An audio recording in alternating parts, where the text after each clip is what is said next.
आदर्श विद्या मंदिरों द्वारा संचालित ऑनलाइन कक्षाओं में आपका स्वागत है। कक्षा 10 विषय गणित प्रश्नावली 3.2 भाग देने पर भागफल व शेषफल। fx में gx का भाग देने पर भागफल और शेषफल ज्ञात करना है। fx 3x³ plus x² plus 2x plus 5 में 1 प्लस 2x प्लस x² का भाग देने पर हमें भागफल और शेषफल ज्ञात करना है। ये जो 1 प्लस 2x प्लस x² है, इसका भाग 3x³ plus x² plus 2x plus 5 में देना है। सबसे पहले हम क्या करेंगे, भाज्य और भाजक को अवरोही क्रम में लिखेंगे। सबसे पहले देखेंगे कि भाज्य और भाजक अवरोही क्रम में है या नहीं। तो सबसे पहले भाज्य और भाजक को अवरोही क्रम में लिखेंगे तो fx ये अवरोही क्रम में है 3x³ plus x² plus 2x plus 5, ये अवरोही क्रम में है। x की घात 3, x की घात 2, x की घात 1 और h पर, ये अवरोही क्रम में है। और भाजक है gx, ये अवरोही क्रम में नहीं है क्योंकि h पद पहले दे दिया, इसके बाद x की घात 1 है, x की घात 2 है, तो जो सबसे बड़ी घात है वो सबसे बड़ा पद होता है। तो अगर इसका अवरोही क्रम में लिखेंगे तो आएगा x² प्लस 2x और प्लस 1। चिन्ह हमेशा संख्या के आगे होता है, तो प्लस का x² है, प्लस का 2x है और प्लस का 1 है। तो सबसे पहले भाज्य और भाजक को अवरोही क्रम में लिखेंगे। इसको हमने अवरोही क्रम में व्यवस्थित कर दिया, अवरोही क्रम। अब इसके बाद इस भाजक का भाग इस भाज्य में देंगे। ये भाजक है और ये भाज्य है, तो भाजक का भाग हमें भाज्य में देना पड़ता है, यानी gx का भाग हमको देना है fx में। ये भाजक है और ये भाज्य है, तो x²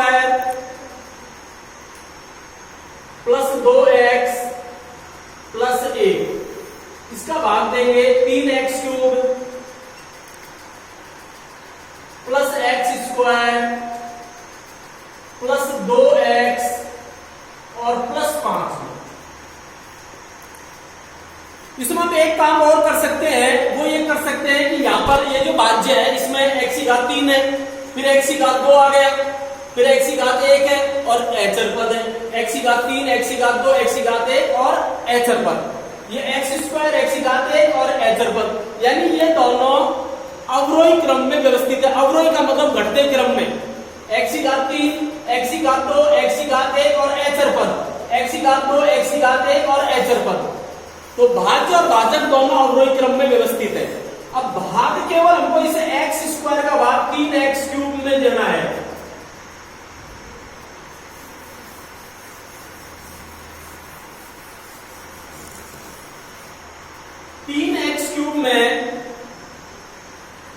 तीन x³ में भाग देना है x² का। ये जो x² है, केवल ये x² है जो प्रथम पद है, इसका भाग इसमें देना है 3x³ में।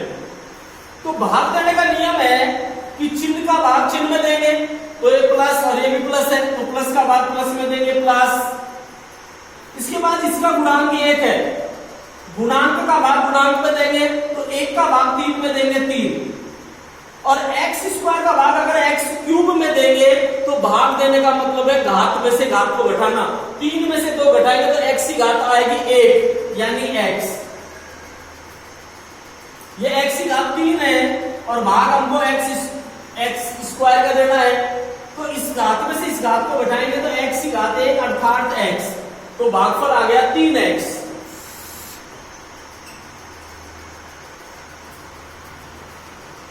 अब जो भागफल आया है उस भागफल से, ये जो भागफल है इससे इस भाजक को गुणा करेंगे, तो 3x से गुणा करेंगे x² प्लस 2x प्लस 1 को।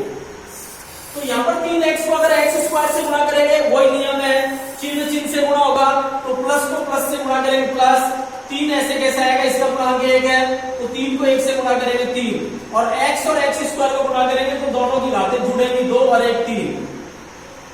इसके बाद प्लस को प्लस से गुणा करेंगे प्लस, 3 को 2 से गुणा करेंगे 6 और x को x से गुणा करेंगे x स्क्वायर। इसके बाद प्लस को प्लस से गुणा करेंगे प्लस और 3x को 1 से गुणा करेंगे तो आ गया 3x। 3x cube plus 6x square और प्लस है 3x। अब इसके बाद हम क्या करेंगे, इसमें से इसको घटाएंगे। घटाने की दो विधि होती है, एक पंक्ति विधि होती है जैसे पंक्ति में घटा रहे हैं, और एक स्तंभ विधि होती है। तो स्तंभ विधि में जब हम घटाएंगे तो जिसको घटाते हैं उसका चिन्ह बदलते हैं, यहां लिखेंगे घटाने पर चिन्ह बदलेंगे। ये प्लस का 3x क्यूब है माइनस का, ये प्लस क्या है माइनस का, और ये प्लस क्या है माइनस का। प्लस का 3x क्यूब और माइनस का 3x क्यूब 0 हो गए। यहां पर ये है माइनस का 6x स्क्वायर और ये है प्लस का 1x स्क्वायर। तो माइनस के 6 में से प्लस के 1 को अगर घटाएंगे तो माइनस का आएगा 5x स्क्वायर। इसके बाद माइनस का 3x और प्लस का 2x, तो माइनस के 3 में से अगर प्लस के 2 को घटाएंगे तो माइनस का आएगा 1x और प्लस 5 ऐसे कैसे आएगा।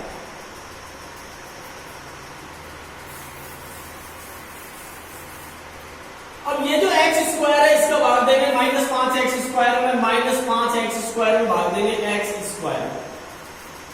प्लस का भाग माइनस में देंगे माइनस, ये इसका गुणांक 1 है, 1 का भाग 5 में देंगे 5 और x स्क्वायर से x स्क्वायर कट गया। कटने का मतलब ये है कि अगर x स्क्वायर में भाग देंगे x स्क्वायर का तो घात में से घात घटेगी, तो 2 में से 2 घटाएंगे तो x की घात 0 जिसका मान होता है 1। तो माइनस के 5 को अगर 1 से गुणा करेंगे तो माइनस 5 आएगा। कहने का मतलब ये x स्क्वायर से x स्क्वायर कट गया तो ये आ गया माइनस का 5। अब माइनस के 5 से गुणा करेंगे x square plus 2x plus 1 को, तो माइनस को प्लस से गुणा करेंगे माइनस और 5 को इससे गुणा करेंगे 5x स्क्वायर। माइनस को प्लस से गुणा करेंगे माइनस और 5 और x स्क्वायर को गुणा करेंगे, ये केवल गुणा के रूप में लिखा जाएंगे 5x स्क्वायर। माइनस को प्लस से गुणा करेंगे माइनस, 5 दूनी 10x। माइनस को प्लस से गुणा करेंगे माइनस, 5 एकम 5, तो माइनस का 5x स्क्वायर माइनस का 10x और माइनस का 5। इसके बाद चिन्ह बदलेंगे माइनस प्लस, ये माइनस है तो ये प्लस और ये माइनस प्लस। माइनस का 5 और प्लस का 5 और कटने। यहां पर ये जो 10x है इसमें से 1x कटेगा, ये प्लस का है ये माइनस का है, तो यहां पर आएगा 9x और 5 और 5 प्लस का 10, प्लस का 5 और प्लस का 5 प्लस का 10 हो गया। अब यहां पर x स्क्वायर का भाग इस 9x में नहीं जाएगा क्योंकि ये बड़ी घात है और ये छोटी घात है। ये x की घात 2 है, ये x की घात 1 है, ये बड़ा पद है और ये छोटा पद है, तो ये आ गया शेषफल और ये आ गया भागफल। भागफल बराबर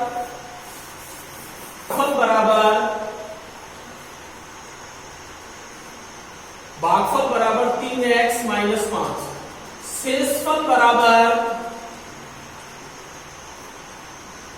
9x प्लस 10। भाजक बराबर x square plus 2x plus 1 और भाज्य बराबर 3x cube plus x square plus 2x plus 5। अब हम जांच करेंगे कि ये जो हमने भाग किया है ये हमारा भाग सही है या गलत। बराबर भाज्य बराबर भाजक गुणा भागफल प्लस शेषफल।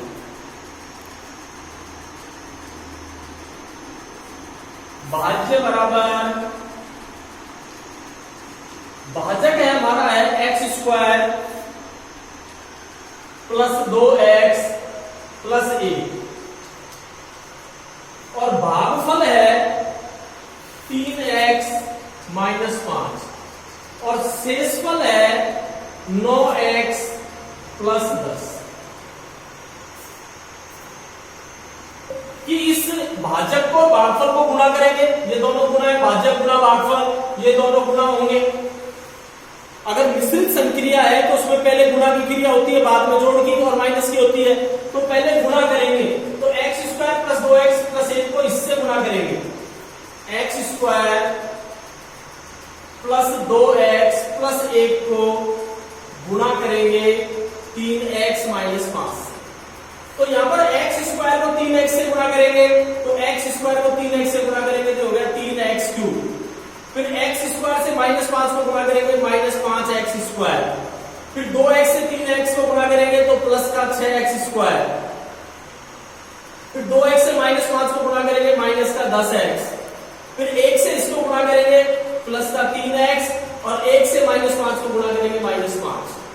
तो यहां पर आ गया भाज्य बराबर, इसको और इसको अगर हमने गुणा करा, सबसे पहले एक्स स्क्वायर को इससे गुणा करा, फिर तो एक्स स्क्वायर को 3x से गुणा करा 3x क्यूब, एक्स स्क्वायर को माइनस 5 से गुणा करा माइनस 5x स्क्वायर, फिर 2x को 3x से गुणा करा, फिर 2x को माइनस 5 से गुणा करा, फिर 1 को 3x से गुणा करा, 1 को माइनस 5 से गुणा करा, एक्स स्क्वायर को 3x से गुणा करा, एक्स स्क्वायर को माइनस 5 से गुणा करा, 2x को 3x से गुणा करा, 2x को माइनस 5 से गुणा करा, 1 को 3x से गुणा करा, 1 को माइनस 5 से गुणा करा। तो ये हो गया 3x cube minus 5x square और प्लस 6x स्क्वायर, ये दोनों सहजाती हैं। तो यहाँ पर 6x स्क्वायर में से इस माइनस 5x स्क्वायर, तो यहाँ पर आएगा 1x स्क्वायर प्लस का, क्योंकि ये प्लस का है और ये माइनस का है तो दोनों सहजाती है। लेकिन दोनों प्लस के होते तो जुड़ते, दोनों माइनस के होते तो जुड़ते, एक प्लस और एक माइनस में तो घटेगा। तो 6 में से इस माइनस के बाद इसको घटाएंगे तो आएगा प्लस का 1x स्क्वायर। इसके बाद ये माइनस का 10x और ये प्लस का 3x, ये दोनों सहजाती है क्योंकि इनमें आधार समान है, चर समान है, इनकी घातें समान है। तो माइनस का 10x और प्लस का 3x, तो इसमें से इसको घटाएंगे तो माइनस का आएगा 7x और माइनस आ गया 5। तो इसको और इसको गुणा करने पर हमारे हो गया 3x cube plus x square minus 7x और माइनस 5 और प्लस 9x और प्लस 10 बराबर में 3x cube plus x square, ये दोनों सहजाती है तो 9x और माइनस 8x, तो इसमें से इसको घटाएंगे प्लस का 2x और 10 में से अगर 5 घटेगा तो प्लस का 5। ये आ गया भाज्य। तो भाज्य था 3x cube plus x square plus 2x और बराबर 5। भाज्य बराबर 3x cube plus x square plus 2x plus 5। तो हमारा आंसर सही है। fx बराबर gx गुणा qx प्लस rx। इसलिए हमने जो भाग किया है वो हमारा सही है। भाज्य बराबर भाजक गुणा भागफल प्लस शेषफल। तो हमने जो भाग की क्रिया की है वो हमारा भाग बिल्कुल सही है।